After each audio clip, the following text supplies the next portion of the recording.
બોટાદ તાલુકાના બોડી ગામે છેલ્લા 4 વર્ષથી કરોડોના ખર્ચે બની રહેલ માધ્યમિક શાળામાં બિલ્ડિંગના વિવાદના કારણે ધોરણ 9 અને 10માં અભ્યાસ કરતા 57 જેટલા બાળકો પંચાયત બિલ્ડિંગમાં અભ્યાસ કરવા મજબૂર બન્યા છે।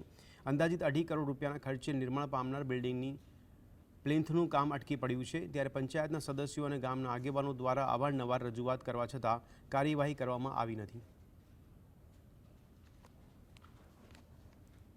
माध्यमिक शाला में अभ्यास करता धोरण 9 और 10 ना विद्यार्थियों ने ग्राम पंचायतनी ऑफिस में अभ्यास करवो पड़े छे। दृश्यों पाछळ जोई शकाय छे के जे आ दृश्यों छे ते ग्राम पंचायत ऑफिसना छे।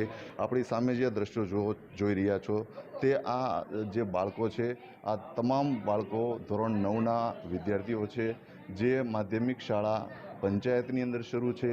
खरेखर अहीं वहीवटी शाखा होवी जोईए।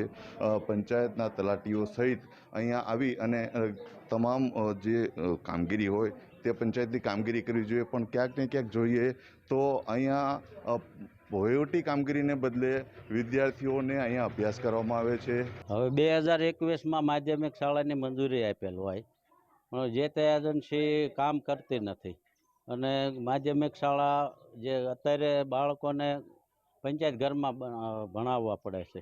टोटल केटला विद्यार्थीओ छे अने अलग अलग रूमोमां केटली संख्याओ छे? टोटल 50 संख्या छे। आ बनવાનું નહીં કારણ શું? एजन्सी काम નથી करती। બોટાદના બોડી ગામે આ ઘટનામાંથી વિદ્યાર્થીઓને ક્યારે પોતાની શાળા મળશે તે મોટો સવાલ છે। ધર્મેન્દ્ર લાઠીગરા, GST।